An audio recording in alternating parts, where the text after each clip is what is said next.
avoir tendance à croire, Laval près de Rennes, et qui est directrice d'une équipe de recherche ingénieure dans le domaine des expériences virtuelles.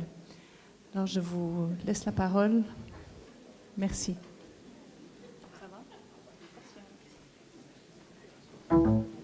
J'ai juste quelques secondes d'installation.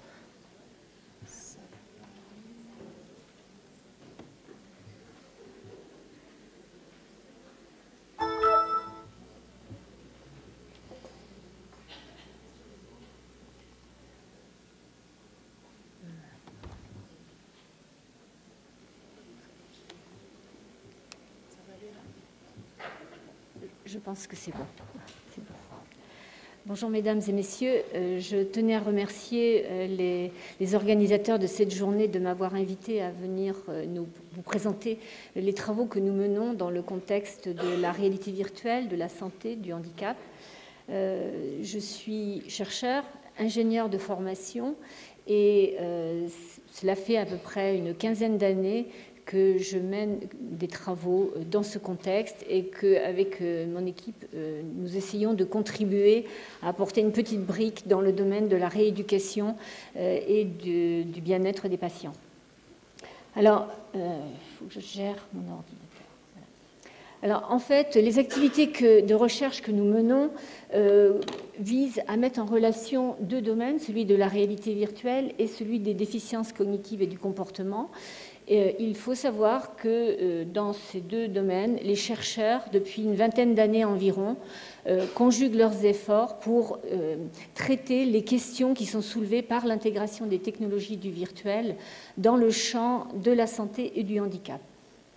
L'objectif des travaux qui sont menés est globalement la recherche de paradigmes, d'outils qui soient plus efficaces, plus adaptés pour la prise en charge des handicaps.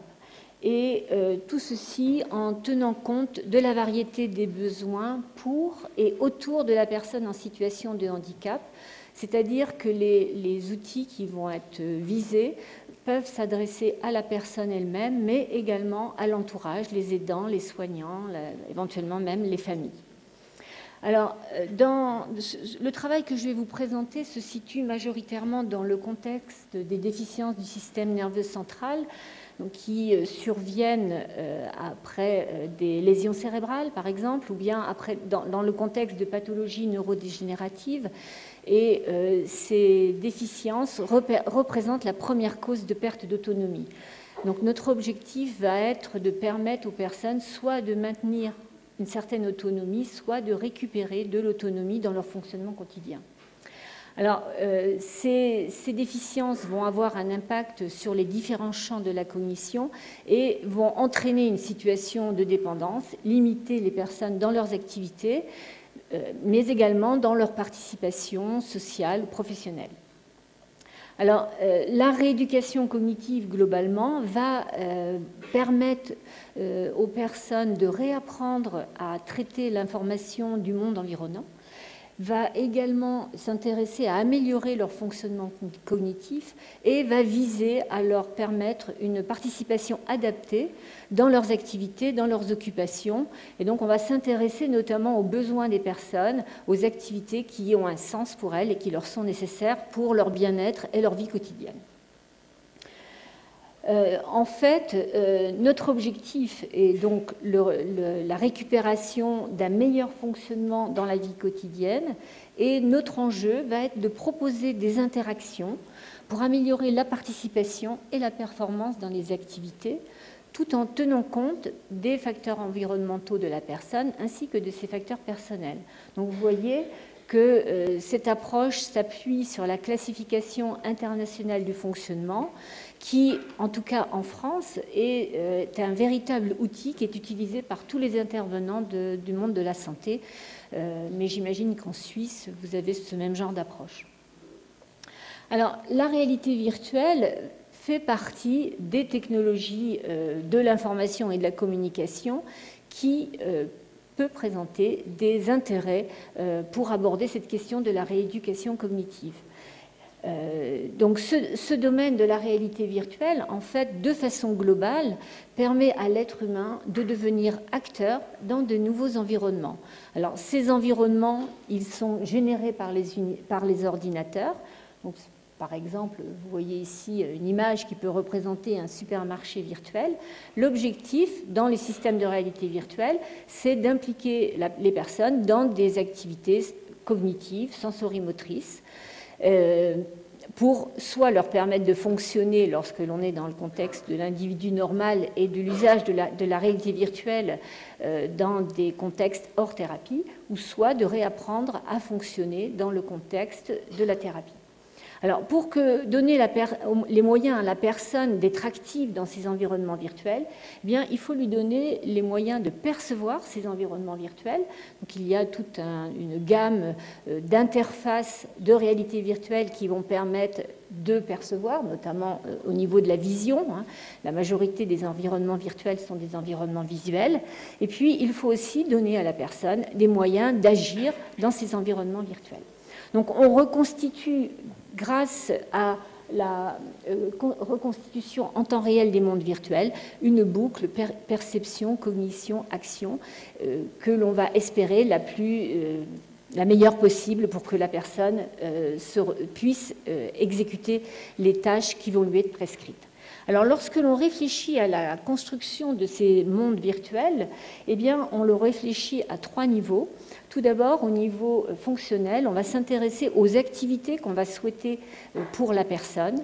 Ensuite, au niveau cognitif, on va s'intéresser au processus d'interfaçage cognitif que l'on va mettre en place, tout ce qu'on va appeler métaphore d'interaction dans les mondes virtuels.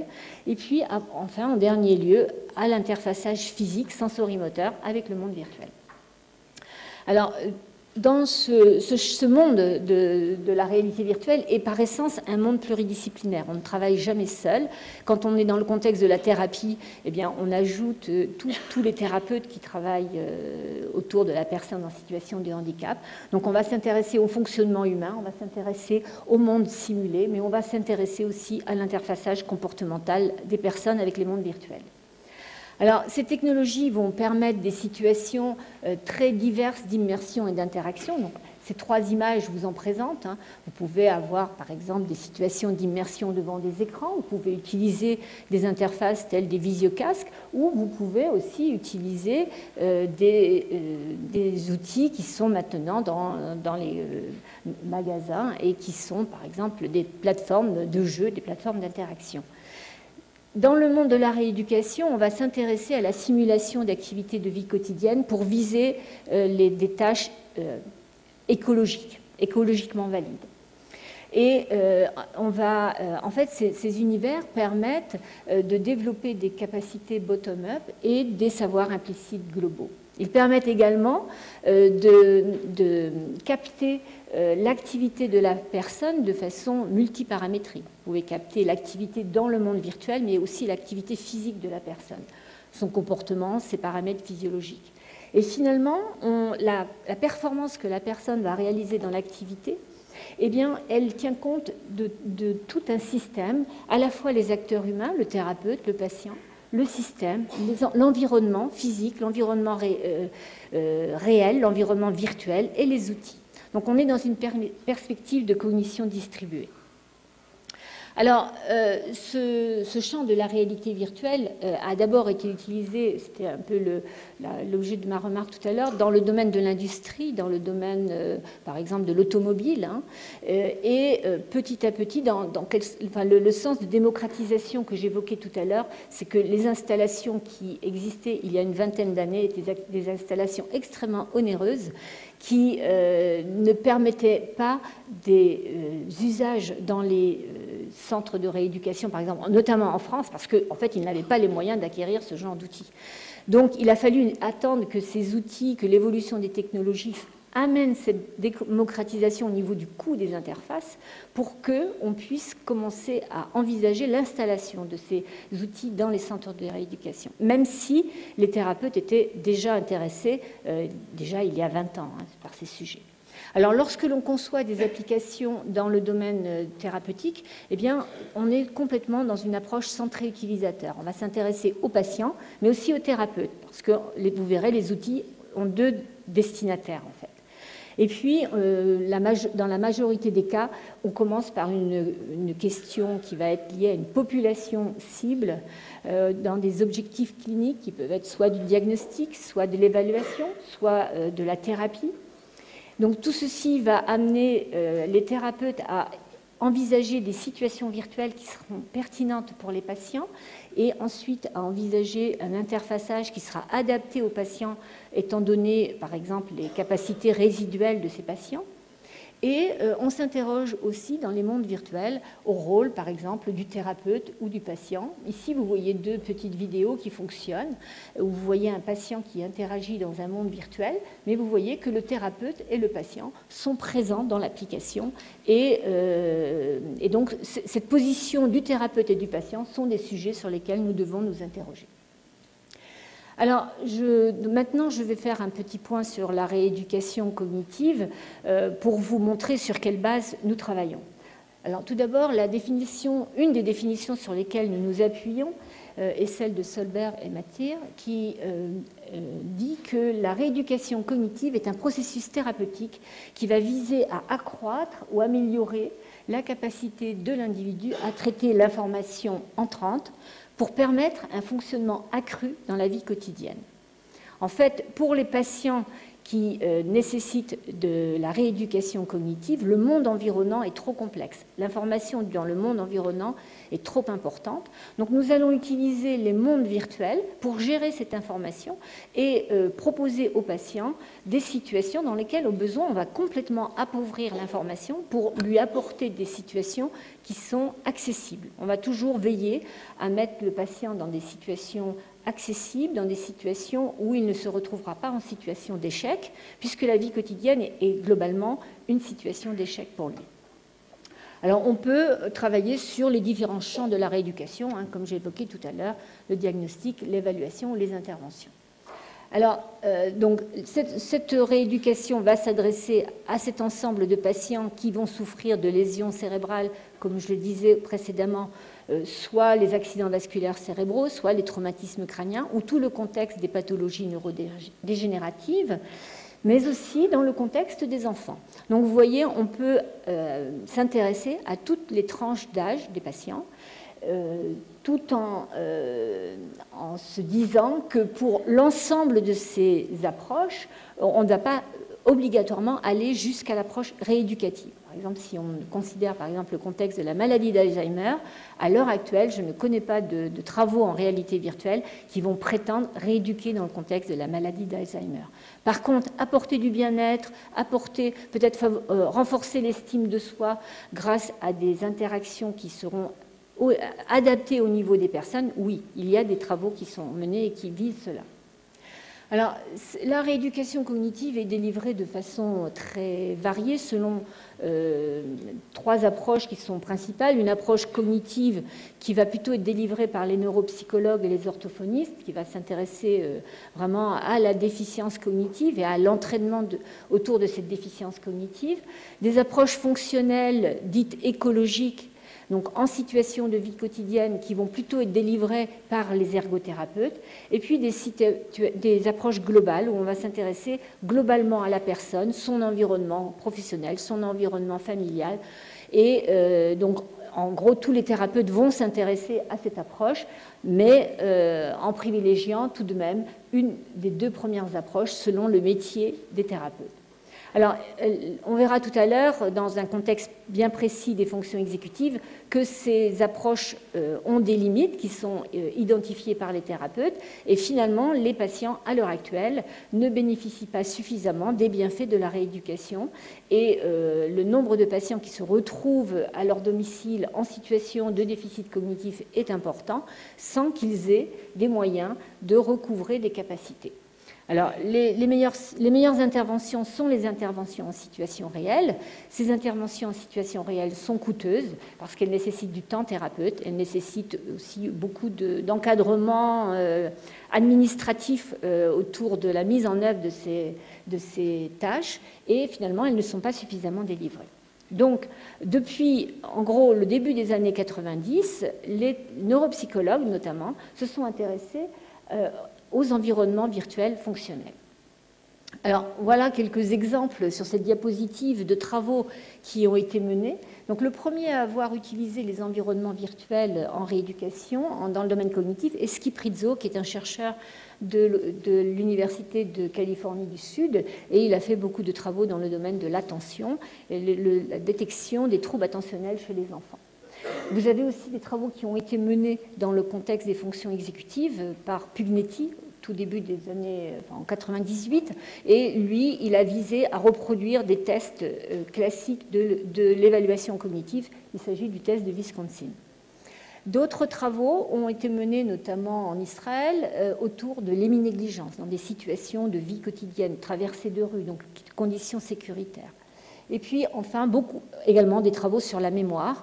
Donc, je cite ces travaux de Brooks, qui est une des premières études qui a marqué le monde de la rééducation sur l'apprentissage favorisé par les situations virtuelles dans le contexte de la mémoire spatiale. Alors, nos travaux concernent majoritairement le contexte des fonctions exécutives, c'est-à-dire ces fonctions supérieures qui vont nous permettre de gérer des situations non routinières, des situations inhabituelles, mais aussi des situations qui nécessitent de s'organiser dans le temps, dans l'espace. Alors, c'est le dysfonctionnement qui résulte de l'altération des fonctions exécutives, s'appelle le syndrome dysexécutif, et il perturbe énormément la vie des personnes qui souffrent des pathologies que j'ai évoquées précédemment. Alors, bien sûr, les neuropsychologues ont développé de nombreux tests pour tester la cognition, et notamment des tests dits papier-crayon. Cette image vous illustre le test du Wisconsin, qui est un test de classement de cartes. Alors, ces tests sont des tests validés. Ce sont des tests qui, malheureusement, ne sont pas assez sensibles, ne sont pas en rapport avec la vie quotidienne, ne donnent pas d'informations sur les plaintes des personnes dans la vie quotidienne. Donc, dans une démarche ultérieure, les chercheurs ont développé ce qui s'appelle des tâches de script. Donc, on va demander à la personne de générer le plan pour réaliser les actions qu'on lui demande qui lui sont prescrites. On lui demande de générer le plan, mais on ne lui demande pas de l'exécuter. Donc, les personnes peuvent réussir à générer des plans d'action. Leur problème est dans l'exécution des plans d'action. Donc, la littérature montre qu'afin d'être efficace dans le contexte des fonctions exécutives, eh bien, il faut impliquer les personnes dans des tâches complexes de la vie quotidienne. Alors, par exemple, donc, vous avez les tâches de course qui sont typiquement ces tâches complexes de la vie quotidienne. Entraîner les personnes dans des supermarchés, comme je le disais tout à l'heure, c'est quelque chose qui nécessite beaucoup de ressources et finalement, les patients n'en bénéficient pas suffisamment. C'est pourquoi, dans ce contexte-là, les chercheurs et les thérapeutes se sont intéressés à la simulation des activités de vie quotidienne. Alors, dans ce contexte, les principaux travaux, vous retrouverez des travaux en cuisine virtuelle. Dans les centres de rééducation, vous avez des cuisines. Donc, la première idée a été de virtualiser ce travail en cuisine pour comprendre dans quelle mesure il pouvait faciliter le travail dans la cuisine réelle. Vous avez des situations en supermarché virtuel et vous avez aussi des activités de quartier. Je ne cite pas d'autres travaux qui peuvent être, par exemple, les situations de conduite, les simulateurs de conduite sont aussi très utilisés pour tester l'attention, non seulement pour tester la conduite des personnes, mais pour tester les fonctions cognitives. Donc, tout un ensemble de travaux qui, depuis les années 98, sont publiés sur ce champ-là. Alors moi, je vais vous présenter deux exemples qui correspondent aux travaux que nous menons avec les thérapeutes en France et à l'étranger. Le premier, qui s'appelle le VAPS, je vous en expliquerai le sens tout à l'heure. Dans ce contexte, nous évaluons la performance des sujets dans des tâches donc proche de la vie quotidienne. Et nous nous intéressons aussi à explorer le caractère prédictif de cette performance dans l'univers virtuel sur les capacités effectives dans la vie réelle. Parce qu'en fait, ce qui nous intéresse, c'est le fonctionnement dans la vie réelle. Alors, le VAPS veut dire Virtual Action Planning Supermarket. C'est un supermarché que j'ai construit avec une neurologue du CHU de Caen. Cette neurologue travaillait auprès des patients parkinsoniens. Donc, ceci est au début des années 2000. Et son problème en tant que neurologue était de ne faire qu'énoncer aux patients qu'il avait la maladie de Parkinson sans, à l'époque, donner des moyens de récupérer des capacités ou de maintenir les capacités cognitives que le patient avait. Donc, nous avons développé un paradigme qui est voisin du test des commissions de Martin, donc qui était un supermarché virtuel. Dans ce supermarché virtuel, eh bien, les patients font des courses. Et on a un petit outil qui nous permet de paramétrer la liste de courses. Et c'est sur la seule base de ce petit outil de paramétrage qu'on peut décliner un ensemble d'exercices qui vont permettre, par exemple, aux thérapeutes d'aborder des questions spatiales, d'aborder des questions de catégorisation, d'aborder des questions de respect d'une liste de courses. Vous voyez, la liste s'affiche à l'écran. Et donc, le patient est situé dans la situation que vous voyez ici, devant un écran. Il réalise sa liste de courses. Il est placé dans un point de vue que l'on appelle subjectif, c'est-à-dire qu'il n'est pas représenté dans l'écran, il est positionné derrière le caddie et il va aller réaliser sa liste de courses en utilisant différents types d'interfaces. Ça peut être le clavier ou la souris, ça peut être un joystick, mais ça peut être aussi, grâce à l'usage de la Kinect, son corps, son propre corps pour manipuler. Alors, donc tout ceci soulève la question de comment réaliser l'activité dans le monde virtuel, quelle métaphore d'interaction va-t-on utiliser pour prendre les produits dans le monde virtuel, pour se déplacer, quel point de vue va-t-on donner au sujet.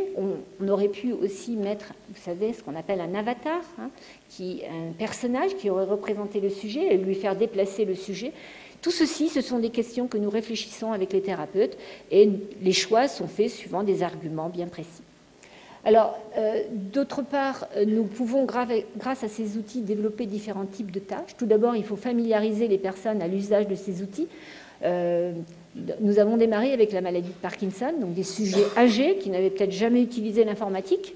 Donc, il faut bien sûr expliquer aux personnes comment on interagit, comment on réagit, comment on réalise la tâche.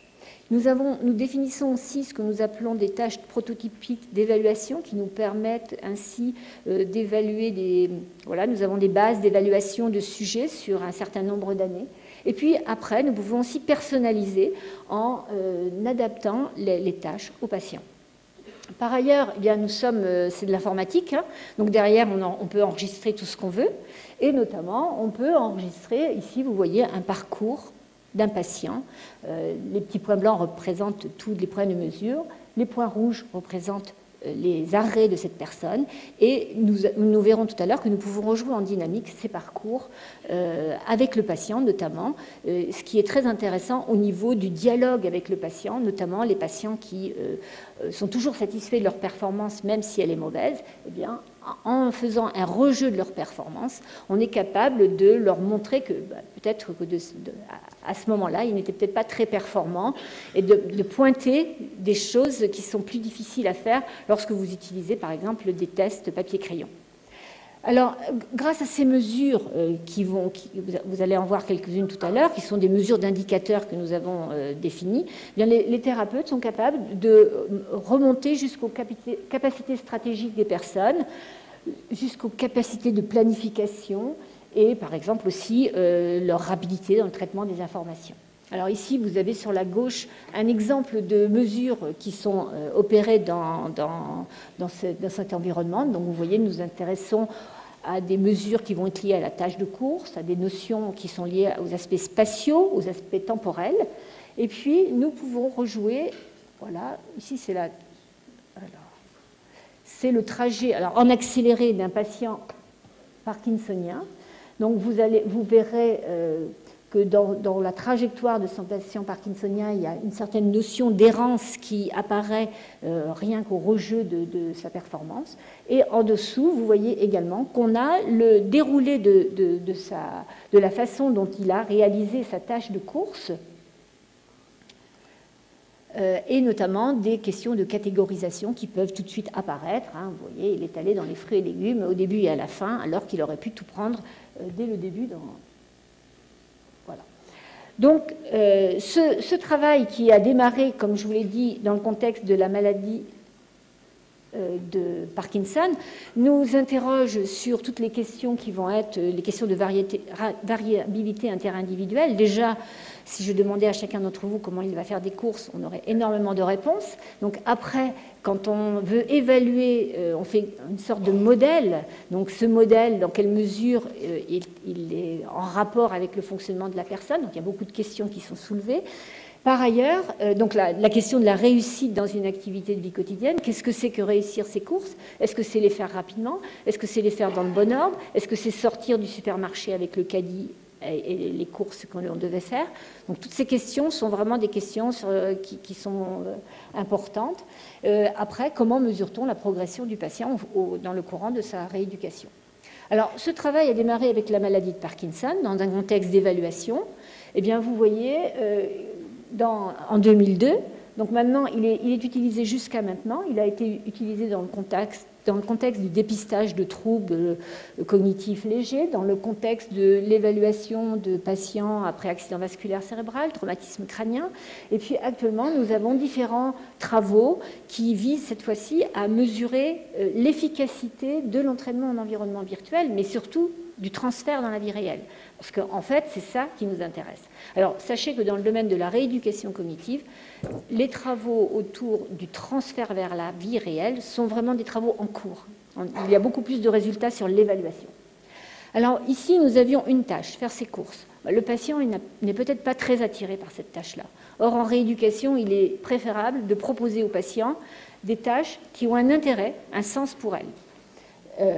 Donc, c'est dans ce contexte-là qu'avec les thérapeutes du projet VAPS, nous avons écrit le projet Agathe, qui cette fois-ci vise à étendre le travail qui a été mené dans ce premier projet. Donc, vous voyez, dans ces projets, ce que je souhaite montrer également, c'est que ce sont des travaux pluridisciplinaires qui, du début, du recueil des besoins jusqu'à la fin, font interagir alors des acteurs du monde de la recherche comme moi-même, donc plutôt du côté ingénieur, réalité virtuelle, des acteurs du monde de la santé, et puis aussi des industriels, parce qu'à un moment donné, si on veut que les outils arrivent auprès des patients, eh bien, il faut que les industriels s'investissent.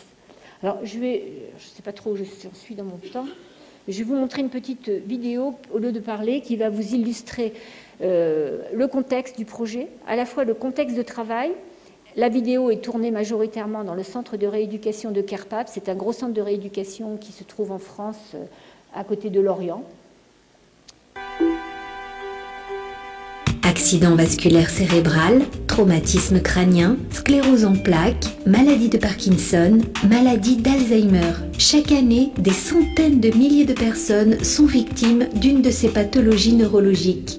Alors la cognition est d'abord un ensemble de fonctions de traitement de l'information de haut niveau, comme la communication, la mémoire. Finalement, elle interagit de façon très globale avec l'activité humaine. L'outil Agathe va s'adresser à l'ensemble de l'activité de la personne et permettre de rééduquer à tour de rôle différentes composantes du champ cognitif.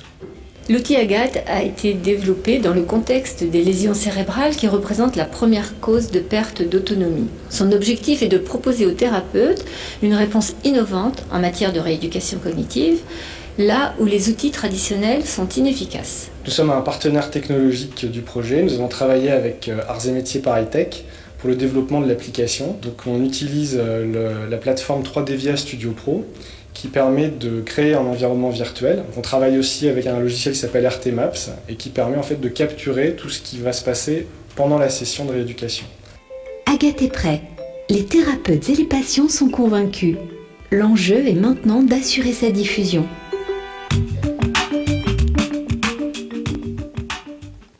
genre de travail en France est financé pour notre part par l'Agence nationale de la recherche, et nous avons un programme qui s'appelle Technologie pour la santé, donc qui permet typiquement d'aboutir, qui vise le partenariat public-privé et l'aboutissement auprès des patients des outils.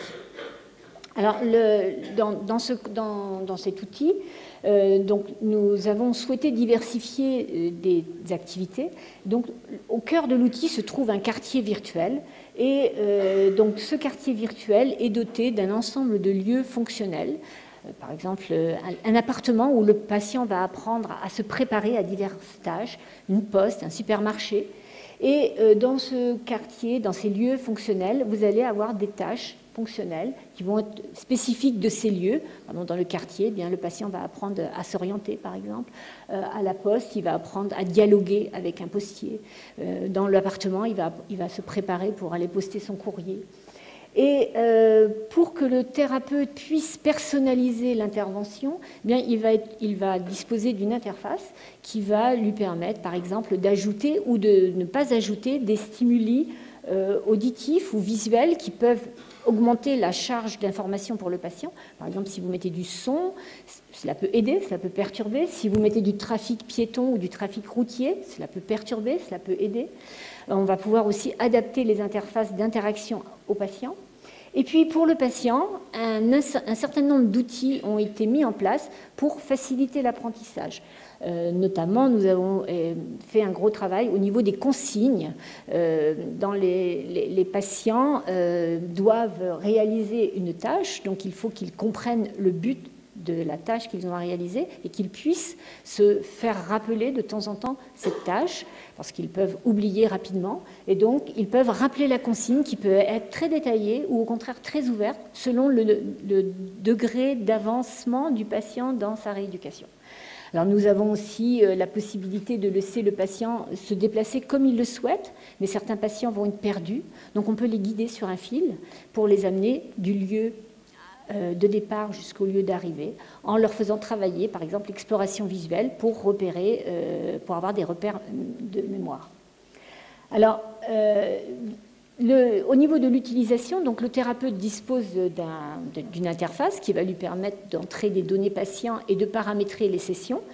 Et nous avons aussi défini ce que nous avons appelé le chemin clinique du patient avec l'outil, c'est-à-dire que nous savons que ce type d'outil n'est pas utilisable par tous les patients.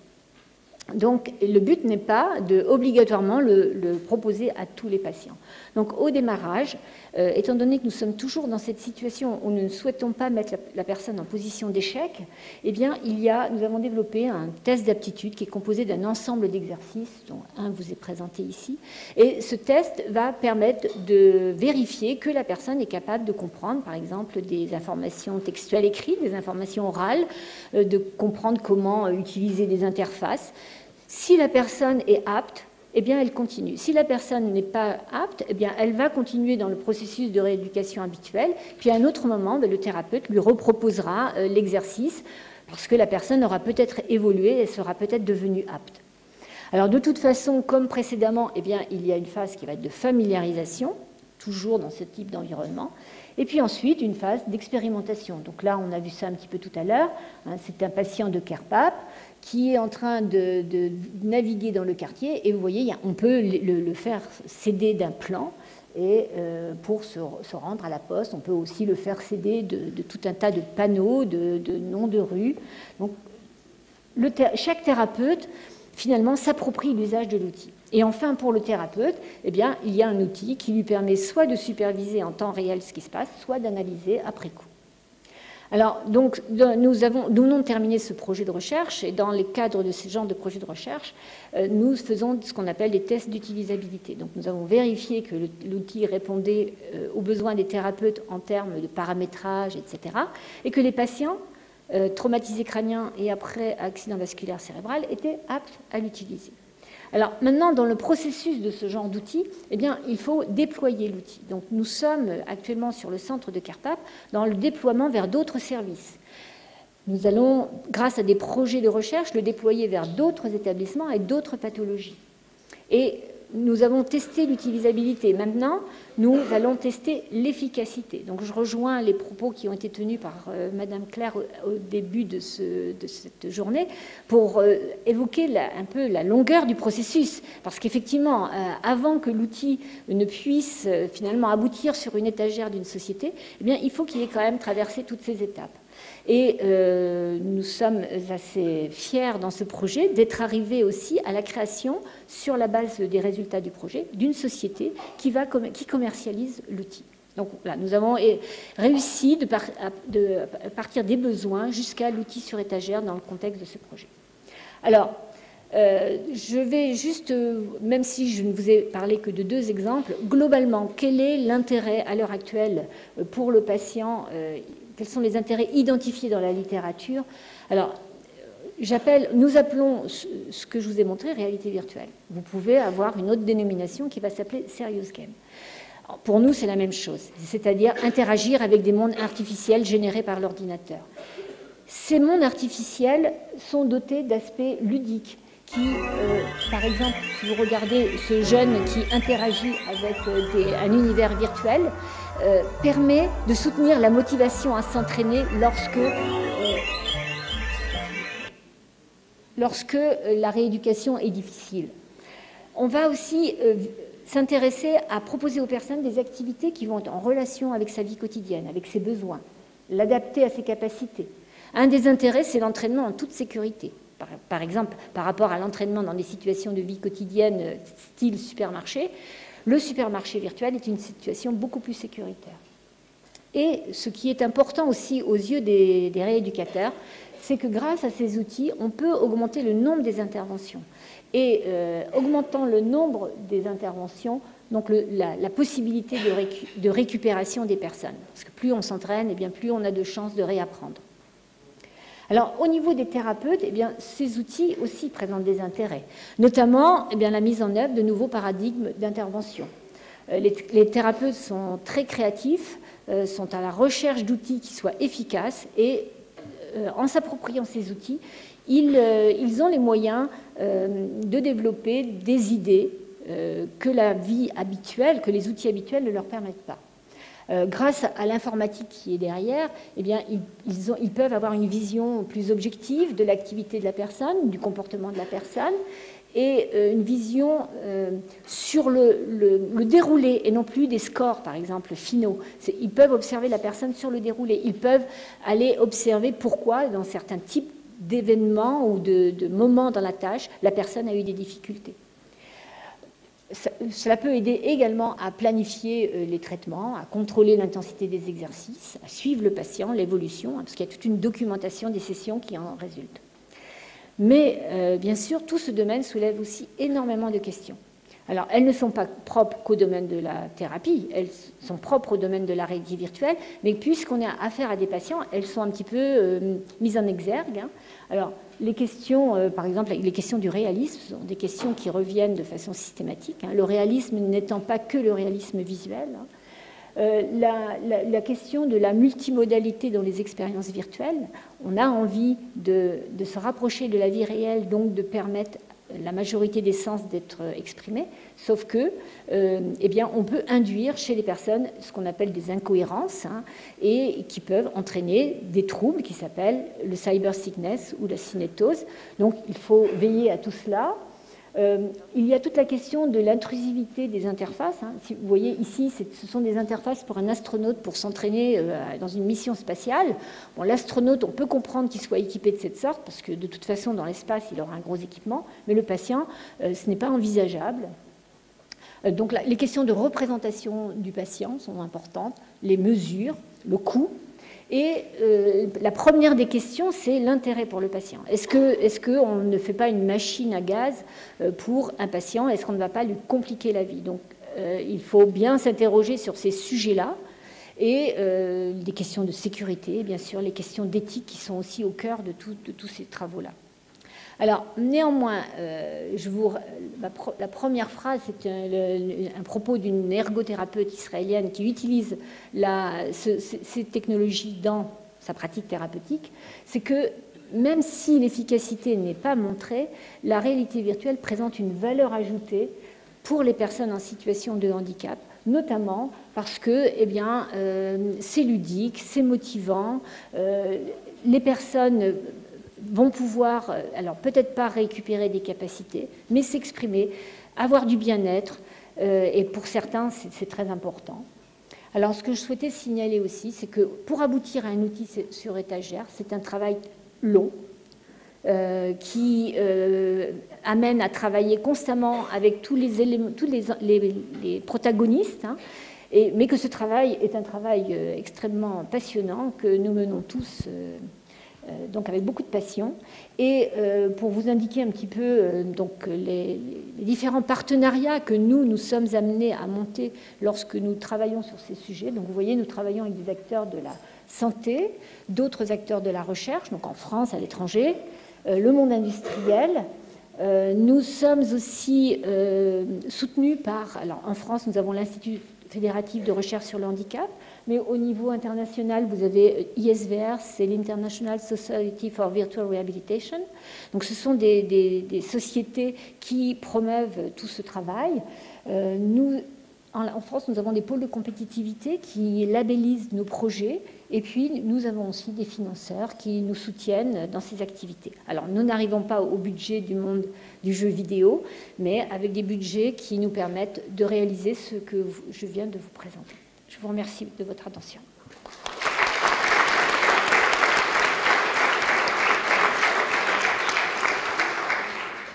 Merci Madame Klinger, c'était très intéressant. On va voir un tout petit moment, quelqu'un aurait une question.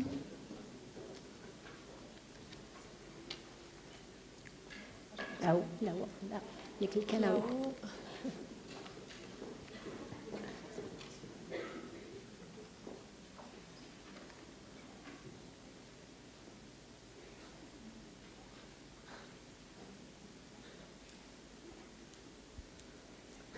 Donc, merci beaucoup pour cette présentation très intéressante.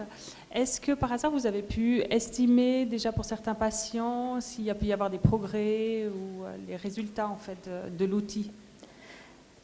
Alors, dans le domaine global de la réalité virtuelle, sans m'attacher à mes travaux personnels, hein, oui, il y a des domaines dans lesquels l'efficacité de la réalité virtuelle est montrée. Alors, si je passe par exemple au monde de la psychothérapie, dans le contexte des phobies, la réalité virtuelle a montré son efficacité pour le traitement des phobies quand on se place dans l'approche des thérapies cognitives et comportementales. Dans le domaine de la rééducation, l'efficacité a été montrée dans des contextes cognitifs spécifiques, tels la mémoire, par exemple. Hein. Alors, dans le contexte des fonctions exécutives, comme je vous disais, il y a les premiers travaux sur l'efficacité en termes de rééducation sont en cours.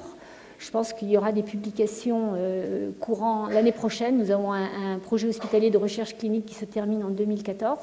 Et donc, je ne peux pas m'avancer sur ce sujet-là. Ce qui est intéressant, en tout cas, c'est qu'au niveau évaluation, il y a eu des comparaisons entre les batteries des tests neuropsychologiques habituels et les évaluations en environnement virtuel.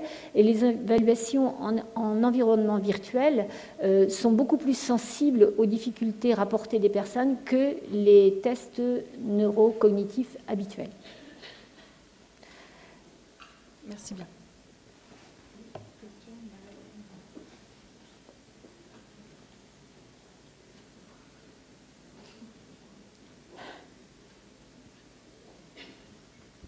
Oui, je vous remercie de cet exposé très intéressant qui nous projette peut-être un peu plus loin ou dans quelques années, surtout au moment où nous avons en projet la construction d'un centre de compétences cliniques basé sur la simulation. Jusqu'où faut-il construire des salles de bain, des cuisines, etc. Où un environnement virtuel. Donc tout ça est vraiment pour nous extrêmement pertinent. Ma question rejoint un petit peu la précédente, va un petit peu plus loin. Vous avez parlé finalement d'études dans les hôpitaux, Bordeaux, Caen, Kerpap. Comment est pris en compte l'évolution du rôle du professionnel Parce qu'on voit bien dans ce que vous présentez, vous parlez d'interface du professionnel avec le patient, vous parlez de tests d'aptitude informatisés, etc. Donc comment est prise en compte l'évolution du rôle du soignant? Alors, effectivement, c'est une question fondamentale.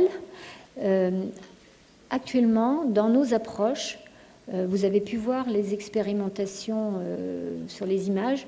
Le thérapeute, dans les centres de soins, le thérapeute est à côté du patient. Donc le thérapeute est à côté du patient, soit pour aider le patient, ou soit pour regarder si tout se passe bien. Mais en règle générale, c'est pour s'appuyer sur l'environnement virtuel pour permettre la réacquisition de capacités. C'est-à-dire qu'au-delà des tâches qui ont été mises en place, tout comme l'ergothérapeute s'appuie sur l'environnement réel pour permettre à la personne de réacquérir des capacités, il s'appuie sur l'environnement virtuel. C'est un environnement comme un autre pour lui, pour s'appuyer. Alors, l'idée est de développer les interventions. Donc, si on dit développer les interventions pour le patient, ça veut dire permettre des interventions sans que le thérapeute soit présent, de façon à moins coûter en temps thérapeute. Donc la première étape dans nos approches, c'est que dans les centres de rééducation, eh bien, le patient va se situer à certains moments à distance du thérapeute, c'est à une distance d'une pièce, c'est-à-dire la proximité physique n'est plus là. Et puis l'objectif d'après, c'est le patient retourne au domicile avec des exercices prescrits par le thérapeute et travaille à son domicile en ayant un lien avec le thérapeute lié à l'usage des technologies de l'information et de la communication. Donc la dynamique à l'heure actuelle est celle-là. Alors, je ne sais pas comment sont les choses en Suisse, mais en France, par exemple, le fait que le thérapeute puisse quelque part piloter ou superviser à distance son patient qui va être à son domicile soulève des questions, ne serait-ce que dans la gestion des personnels hospitaliers, parce qu'à l'heure actuelle, un thérapeute dans un centre de soins est payé pour des soins qu'il donne à son patient qui est situé dans le centre de soins. Donc il y a toutes ces démarches-là qui sont en réflexion en France sur comment accompagner du point de vue à la fois gestion des personnels rééducateurs, mais également gestion des coûts, qui paie quoi, comment intervient pour nous la sécurité sociale dans toutes ces actions-là. Tout ceci, ce sont des réflexions qui démarrent en France, mais elles sont à mener. Est-ce que si on pousse le raisonnement jusqu'au bout, on a encore besoin des thérapeutes? Est-ce que finalement un informaticien, puis un aide informaticien ultérieurement par rapport au logarithme qui serait défini? Alors oui, on pourrait dire ça, mais en fait, quand on mène nos projets, on commence par des études exploratoires, anthropologiques d'ailleurs. Donc nous avons actuellement sur un autre sujet une anthropologue qui fait un travail exploratoire, qui va chez les patients à leur domicile comprendre pourquoi eh bien, finalement on leur a prescrit un traitement et pourquoi ils ne suivent pas leur traitement et qu'est-ce qu'il faudrait pour qu'ils suivent leur traitement et est-ce que la technologie pourrait améliorer. Eh bien, en fait, les résultats qui sortent actuellement de notre étude sont que, en général, quand ils se retrouvent chez eux, ils ont l'impression d'être abandonnés. Donc, il est certain qu'il ne faut pas que les technologies accroissent cette notion d'abandon. Ce sujet, cette question est pour nous posée dans le contexte d'une pathologie chronique. Donc la personne, elle a un verdict, vous avez ça à vie, vous devez vous traiter à vie.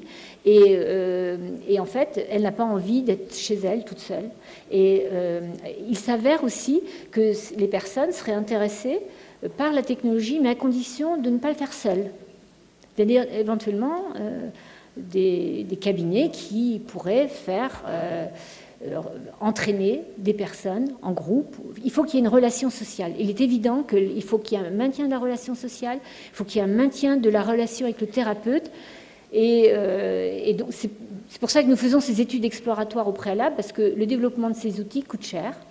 Et on ne va pas s'engager, il y a différentes voies, et on ne va pas s'engager dans des développements qui coûtent cher pour qu'au bout du compte, ce ne soit pas utilisé. Bien, merci. On n'a plus beaucoup de temps, mais juste une question alors, et puis ce sera la dernière.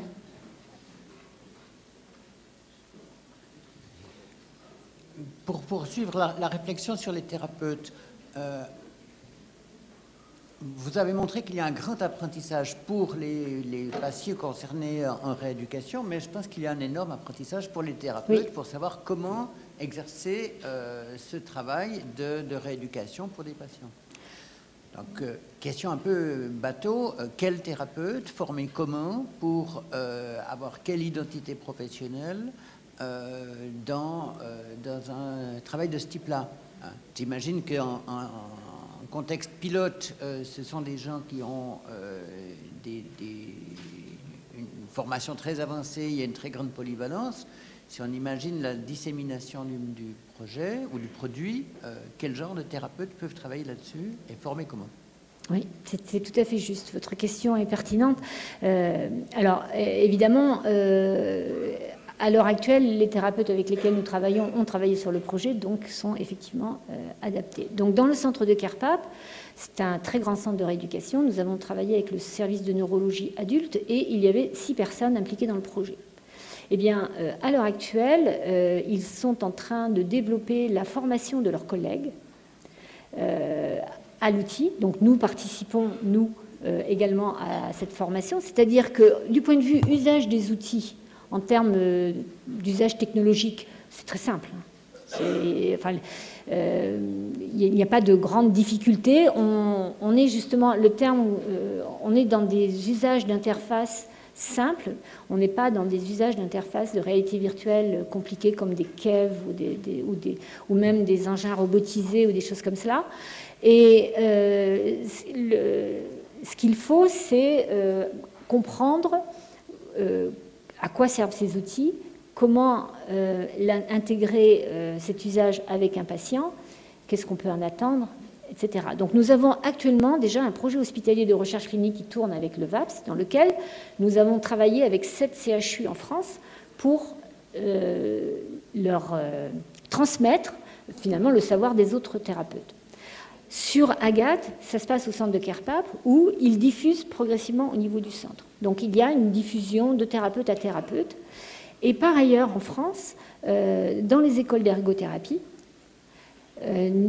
déjà, il y a des interventions de ma part en formation initiale auprès des ergothérapeutes sur la réalité virtuelle en thérapie, mais nous mettons en place maintenant des formations continues sur la base d'un outil spécifique. Voilà. Qu'est-ce que cet outil? Comment utilise-t-on cet outil?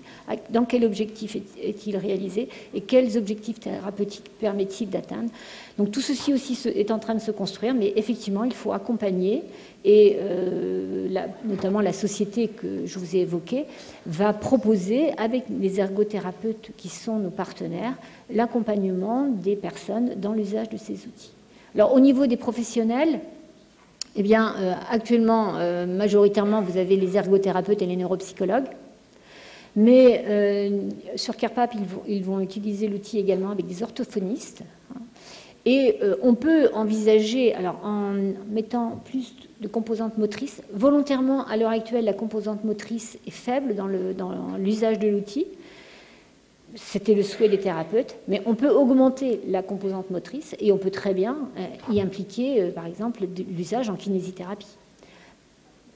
Cette fois-ci, faire des exercices, des mouvements dans des tâches fonctionnelles. Donc, bien, je crois que nous allons nous arrêter là. Merci beaucoup. On pourrait discuter encore longuement sur ce sujet.